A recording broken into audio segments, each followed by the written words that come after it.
We have a lot of good news about the fourth stimulus check, Social Security benefits, SSI and SSDI. Continue watching this video because you don't want to miss out on this. Taxing the wealthy is a big topic in Washington these days, and President Biden recently proposed in his 2023 annual budget a so-called billionaire minimum tax that would increase levies on the country's wealthiest households.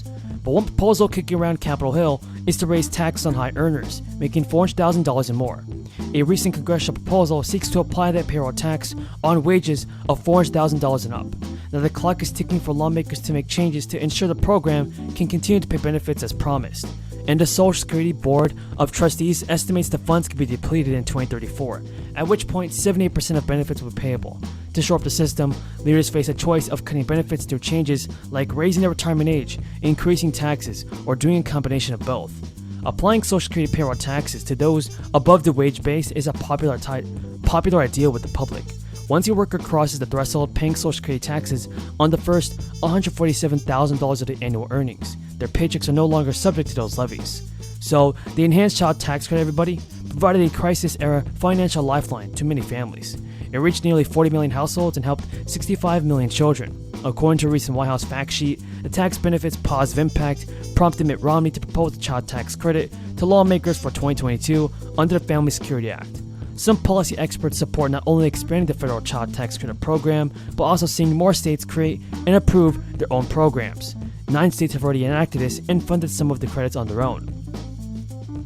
Now, experts estimate that the 2021 federal child tax credit expansion lifted more than 4 million children above the poverty line, and the Earned Income Tax Credit is another very important tax credit that millions of families, Americans, were able to claim this year. The credit was introduced in the United States to provide a helping hand to lower-income working families, as the idea is that this allows tax filers to retain a majority of their money. The Earned Income Tax Credit reduced the amount of income tax owed to federal government and can be refundable in the event that the tax filer's credit is larger than the tax liability. It's also estimated that roughly 20% of eligible workers do not claim the Earned Income Tax Credit, and the average amount that individuals received during the 2020 tax year was around $2,400. Folks, do you think that President Biden will take action for the American people and send out stimulus checks? Tell me what you think in the comments. That another nation should be part of NATO. We just met with the Secretary General of NATO, for whom we have great respect. And again, it's self-determined by a country that they might want to make the appeal.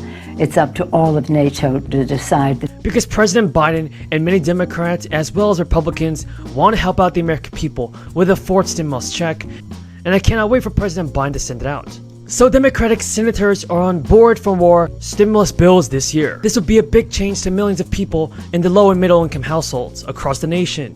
More crisis relief is going out, everybody, so we should be looking forward to this. So we have some big news. It's that Manchin is starting to turn up the heat on another round of President Biden's Democratic spending bill.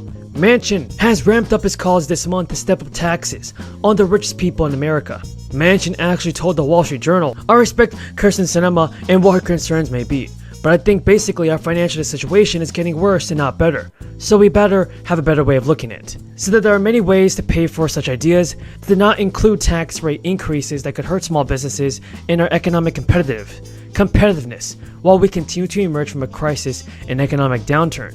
Senator Kyrsten Sinema's opposition to tax rates have already prompted Democrats to scramble for new ways to finance their plans, and also to expand healthcare, childcare, and education. So far, Manchin has said he backs hiking the corporate tax rate to 25% as part of a future spending bill.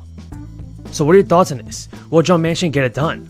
And the different changes, demands from both senators underscore the difficulty and tricky path ahead for Democrats trying to move forward with President Biden's spending bill. Manchin has already said that he would like to see changes made to the version of the bill that was passed in the House of Representatives. It's also important to remember, everybody, that lawmakers need all Senate Democrats to support another package to push it through the 50-50 chamber. And the good news, everybody, is that most lawmakers are optimistic about getting the massive spending bill passed this month. That includes President Biden, Nancy Pelosi, and Chuck Schumer. During a recent interview with Politico, the Commerce Secretary said that Joe Manchin is gettable on a revised Build Back Better package and in a key part of President Biden's domestic agenda. For their homes, estimated savings $500 per year on average. We can do these things by making sure that no one earning less than $400,000 a year will pay a single penny more in federal taxes. All we're asking is that the wealthiest Americans and the largest corporations begin to pay their fair share, at least part of their fair share. You've heard me say it before, I'm a capitalist. I believe you should be able to make as much money as you legally can. Just pay your fair share. There's no reason why a billionaire should be paying a lower tax rate than a teacher or a firefighter. That's in sharp contrast to what today's Republican Party is offering. And if they hadn't put this in print, you'd think I was making it up. Senator Rick Scott of Florida, United States Senator, who's leading the Republican National Senatorial Campaign Committee, released what he calls the Ultra MAGA Agenda. It's a MAGA agenda, all right. Let me tell you about this Ultra MAGA agenda. It's extreme, as most MAGA things are. It will actually raise taxes on 75 million American families, over 95% of whom make less than $100,000 a year. Among the hardest hit, working families, kids with folks. Imagine you're a family of four and you don't make enough money to have federal taxes. Because you don't make enough money to pay them. You pay all your taxes, but you just don't make enough. And under this new plan, this tax plan, the Ultra MAGA agenda, while big corporations and billionaires are going to pay nothing more, the working class folk are going to pay a hell of a lot more. And it goes further than that. This extreme Republican agenda calls for Congress. Now, I'm not making this up either. You got to really think about this. It requires a vote, if it were to pass, every 5 years. The Congress would have to vote to reinstate or eliminate Social Security, Medicare, and Medicaid. Social Security is something seniors have paid in for their whole life. And it has to be reauthorized. Has to be reauthorized every 5 years.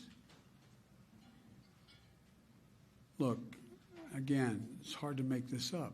But then again, it's a mega agenda. Meanwhile, millionaires and billionaires and corporations skate by. Imagine that. Just imagine that. I think it is truly outrageous. I've offered a different plan, a plan rooted in American values of fairness and decency. Wealthy folks and corporations will pay a little more. Billionaires will have to pay a minimum tax. And again, most importantly, no one making less than $400,000 will pay a penny more in federal taxes. We're going to protect and strengthen Social Security and Medicare, not put it on the block every 5 years. Let me remind you again, I reduced the federal deficit. All the talk about the deficit from my Republican friends, I love it. I've reduced it $350 billion in my first year in office.